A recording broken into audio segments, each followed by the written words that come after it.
Hey Nelly, so we're talking there about the bit of Parisian walkways, the chord progression, and the scale that it's based on first, right? So I don't want to spend too much on that now because we've done it already, but just a quick recap. So you know about playing it the right way, and sort of obviously the notes are only part of the story, right? So you don't want that's not wrong, but is it good? You know, so that kind of thing. So, and there's no right or wrong answers to that. It's just a case of you got to think about not just the notes themselves, but how you play the notes. That's all you really need to be aware of there. So the chords then, easy enough at first. We've got an A minor. Oh, drop D here. There we go. Okay, so we've got A minor first. Now with a 6/8 rhythm like this, it's 1, 2, 3, 4, 5, 6. A lot of songs that are done like that, like House of the Rising Sun, Hallelujah, they start they start the bar, the first note in it, one, obviously, with the bass note, right? So you've got 1, 2, 3, 4. The high one is the four. Okay, so 1, 2, 3, 4, 5, 6. 1, 2, 3, 4, 5, 6. 1, 2, 3, 4. Now that's obviously a bit fast, but you get the idea. So we've got A minor. Now you only need four strings for that pattern, right? You 1, 2, 3, 4. That's the highest one. So then you come back down from that. So you only need four. So if you've got a 5 string chord like A minor, you just have to skip one. Which one you skip doesn't really matter too much. Skip the D string, or you can skip the G string. I wouldn't be too picky about it. Moving down, then we've got A minor or D minor 7. Now I think you prefer doing it this way with the third finger, which is fine. So we're barring these two, second fret on the G string, and now we've got our D string as the bass string.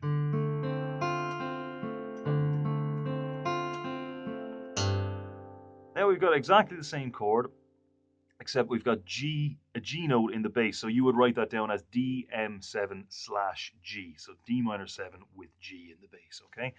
So now remember, it's G in the bass, not D in the bass, right? So we're going to be skipping all of this and going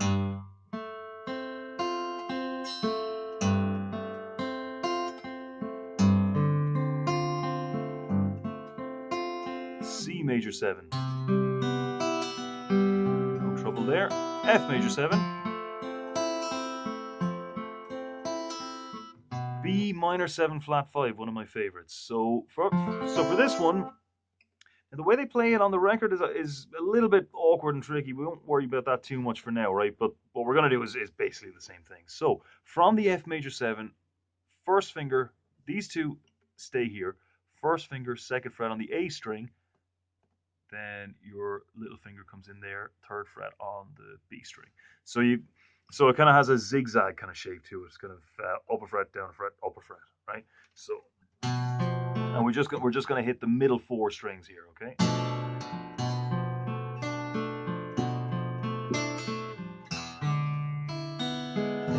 E major or E7 works well there, and then back to the A minor. So, as well as that, then we were talking about the natural minor scale, which this is all based on, right? Well, I say all. It's not quite all, but most of it. Now, all I want you to do is use the metronome and figure out how fast you can play this steady. Now, remember, don't speed it up before too soon. Okay, so we're going 2, 3, 4, 5, 6, 7. The reason I'm counting there is because that's the first, second, third, fourth, fifth, sixth, seventh. Then when we get to the eighth, that's the same. We're back to the same note. There's a D note. 1, 2, 3, 4, 5, 6, 7, 8. There's a D note again. So basically the scale kind of starts all over again, just up an octave from here. Okay. Now, I don't want you necessarily, when we're doing this sort of metronome thing of just getting it faster, I don't want you going up here. That's kind of just takes you out of position a little bit, and it's not necessary for the exercise, right? All I want you to do is any key that was in D minor, this would be E minor, because we've got A sharp, B, C, you know the drill. Okay, so E minor, 1, 2, 3, 4.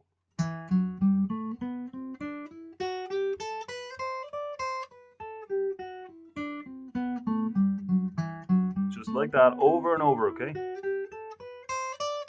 Whatever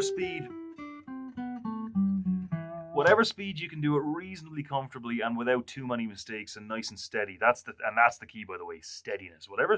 Do it like that. Then once you're more comfortable there, go up by 5 BPM. You know, not. I know when we did it, we go up by 10 at a time, but that's only just to save time. 5 BPM at a time and spend a decent bit of time on each tempo. So the thing we didn't manage to get to was chord shells. Now, we'll get into this in the next one, but I just want to give you the idea of it now. Let's say you want to play a chord A major, C sharp minor, D, E. So we're going.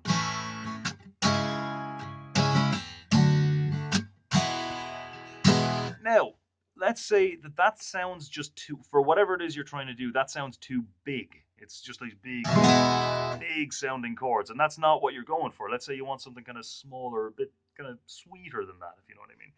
So what you can do is you find the bass note of your chord on the E string, in which case it's going to be just like a bar chord. So let's say if we take E major up to A. Now, instead of doing this whole thing, we're going to get rid of everything except this one and that one. So that just leaves us with this. Now, if it's a minor, that's the third here. So if it's a minor, A minor, that's going to be here. Just like it is with the E minor shape. Right? So we're just taking bar chords and reducing them down to the bass note and the third, right? So there's always going to be 2 strings in between, right? Now, if you're on the E string, it's same fret for minor, skipping 2 strings, same fret for minor, up 1 fret for major. There's A minor, and we know it's A minor because that's an A note in the bass, right? So E, F, F sharp, G, G sharp, A, right? So then C sharp minor, there's a C sharp. So there's the full chord. So again, we're just skipping the 2 notes between this finger and that finger, and we're ending up like this. D major. Well, if that's C sharp, then that must be D. Now, if our bass string is on the A string, well, if our bass note is on the A string, I should say, then we're 1 fret up for minor, 2 frets up for major. Just like, there's the minor chord there. See there, that's 1 fret up from that. And if I want to make it major, there. So it's based on bar chords that you already know, but we're just taking a whole lot out and just leaving the important stuff. So that'd be D major would be here. Well, C sharp minor, D major.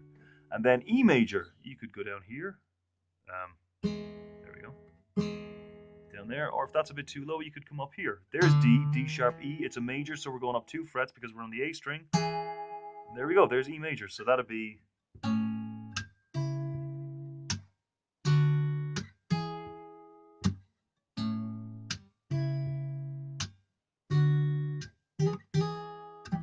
can do little things like that as well. So instead of this, we got this. There